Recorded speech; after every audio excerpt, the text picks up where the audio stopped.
নমস্কার। বৈচিত্র্য কথার সকল শ্রোতা বন্ধুকে জানাই সাদর আমন্ত্রণ। 4 বছরের প্রেম 4 মিনিটে ডিসমিস। 4 মিনিট হবে না, হবে 1 মিনিট, মাত্র 2-3টি বাক্য। নির্মাল্য হঠাৎ মাঝরাতে ফোন করে বলল, কিছু মনে করো না, বাপ মায়ের চাপাচাপিতে বিয়ে করতে বাধ্য হচ্ছি। আগামীকাল ওরা আমায় আশীর্বাদ করতে আসবে, আর যোগাযোগ রেখো না, নাম্বার ডিলিট করে দিও। আর হ্যাঁ, 4 বছর পরে তোমায় একটা সত্যি কথা বলি, আমার বাড়ি পায়রাডাঙ্গা নয়, পাঁচবেড়িয়া, রানাঘাটের পরের স্টেশন, আগেরটা নয়। নির্মাল্যর সঙ্গে কলেজে পরিচয়, আলাপ, প্রেম, ঘনিষ্ঠতা সব তখনই। ওর বিয়ের খবরটা মানতে পারিনি সহজে। অনেকদিন আপসেট ছিলাম, প্রায় 2 বছর লেগেছিল ভুলতে। ইদানিং চাকরি সূত্রে প্রতিদিনই পায়রাডাঙ্গা পাঁচবেড়িয়া হয়ে আরংঘাটা যেতে হয়। যতবার পাঁচবেড়িয়া পার হই ততবার নির্মাল্যর কথা মনে পড়ে। মনে হয় ট্রেন থেকে ঝাঁপিয়ে নামি, তারপর ছুটে চলে যাই ওর কাছে। আবার ভাবি, না থাক, ওর স্ত্রী আছে, বাবা মা, ভাই বোন, আত্মীয় স্বজন আছে, মান সম্মান আছে। হঠাৎ করে গিয়ে উঠে কি পরিচয় দেব, কি বলবো?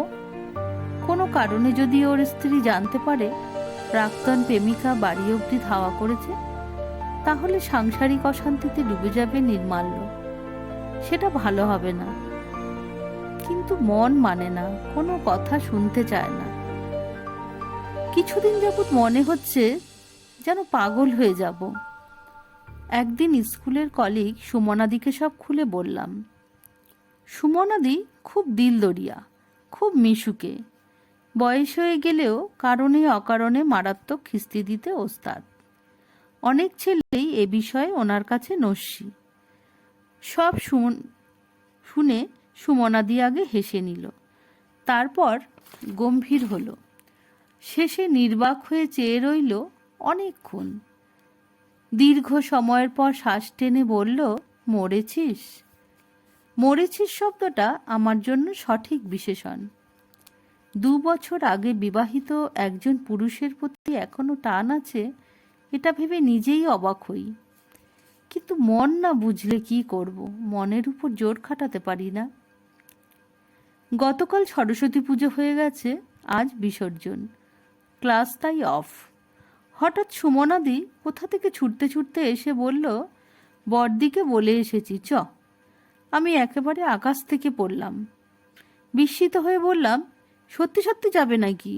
নিশ্চয়ই, ওদের বাড়ির পাশেই স্কুল, অনেকে পরিচিত আছে আমার, রথ দেখা কলা বেচা দুটোই হবে, চ চ। বেশি চেঁচামেচি করলে বিষয়টা জানাজানি হয়ে যাবে ভেবে চুপি চুপি বেরিয়ে এলাম। স্কুলের সামনে থেকে একটা টোটো বুক করে সুমনাদি জুত হয়ে বসে বলল, একেবারে আমার ডিটো তুই। আমারও এমন ভূত চেপেছিল একবার। বরের সঙ্গে 1 বছর সংসার করার পরেও সেই ছোকরাকে ভুলতে পারিনি সহজে। প্রেম শক্ত আঠার মতো, বুঝলি? ওই যে কথাই আছে না, পিরিতি কাঁঠালের আঠা। বলেই সুমনাদি অট্ট হাসিতে ফেটে পড়ল। আমার ভারী লজ্জা করতে লাগলো। আরংঘাটা রেলগেটের কাছে এসে সুমনাদির হাত ধরে বললাম, থাক না দিদি, যাবার দরকার নেই, সামনাসামনি দেখা হয়ে গেলে কেলেঙ্কারি হবে, চলো ফিরে যাই। সুমনাদি কনফার্ম ফিরবে না, যাবেই। আরংঘাটা পার হলেই ফাঁকা মাঠ, মাঠের মধ্যে দিয়ে সুন্দর পাকা রাস্তা, দুদিকে সবুজ শাকসবজিতে রঙিন জমি, যেন সেজে আছে বিয়েবাড়ির কোণের মতো। এদিকটা কোনোদিন আসিনি। সবগুলো বাড়ি মনে হচ্ছে নির্মাল্যদের। 1 ফুট করে টোটো এগোচ্ছে আর পালসেট বাজছে পাল্লা দিয়ে। হৃৎপিণ্ডের শব্দ শুনতে পাচ্ছি রীতিমতো। একটা সুন্দর মতো বাড়ির সামনে এসে সুমনাদি লাফ দিয়ে নেমে আমার দিকে চেয়ে বলল, এসে গেছি, নাম। বিস্মিত হয়ে সুমনাদিকে বললাম, এসে গেছি মানে? এটা তো স্কুল নয়, কার বাড়ি ঢুকতে চাইছো? আমি যাব না। আমার হাত ধরে হিড়হিড় করে টেনে নামিয়ে আরেকবার হেসে বলল, এটা নির্মাল্যদের বাড়ি নয়, আমার এক বন্ধুর বাড়ি, আয় একটু চা খেয়ে যাই। তাও ভালো, ভেবেছিলাম নির্মাল্যদের বাড়ি, মারাত্মক কেলেঙ্কারি হয়ে যেত। বাড়িটি চমৎকার। এখানে এত সুন্দর মকান যিনিই বানাক না কেন তার রুচিবোধ আছে। উঠোনের চারিদিকে রংবাহারি অনেক ফুলের গাছ দোতলার ঝুল বারান্দাটিকে বাড়িটিকে আরও সুন্দর করে তুলেছে। রাস্তা থেকে সুমনাদি চিৎকার করতে শুরু করলো, খিস্তি দিতে শুরু করলো। সুমনাদির বিকট আওয়াজ শুনে দরজা খুলে যে ছেলেটি আমাদের সামনে এসে দাঁড়ালো তাকে দেখে মনে হচ্ছিল এখানেই অজ্ঞান হয়ে যাব। এ তো নির্মাল্য, জেনে বুঝে শেষ পর্যন্ত এখানে আনলো। এমন কাজ করতে পারলো সুমনাদি? আমি চুপ করে দাঁড়িয়ে আছি, নির্মাল্যর মুখ দেখতে পাচ্ছি না। কি করব, কি বলবো এই মুহূর্তে ভাষা খুঁজে পাচ্ছি না। হঠাৎ মনে হচ্ছিল এখানে বজ্রপাত হলে বেঁচে যেতাম। হঠাৎ নির্মাল্য এসে আমার হাত ধরে বলল, কি কাণ্ড, আমাদের বাড়ি চিনলে কি করে? চলো উপরে চলো। নিশ্চয়ই এই বুড়িটা ধরে এনেছে। মা, কাজটা কিন্তু তুমি ঠিক করনি।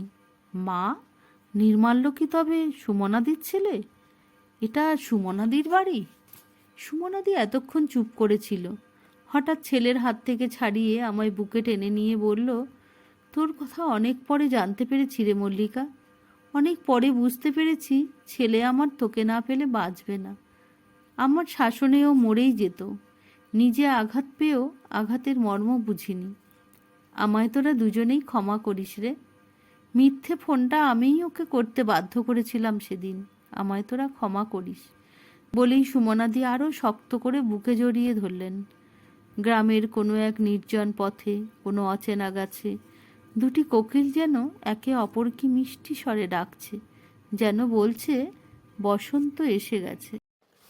কবিতাটি ভালো লাগলে বন্ধুরা শেয়ার ও কমেন্ট করো, আর আমার চ্যানেলটি সাবস্ক্রাইব করতে ভুলো না।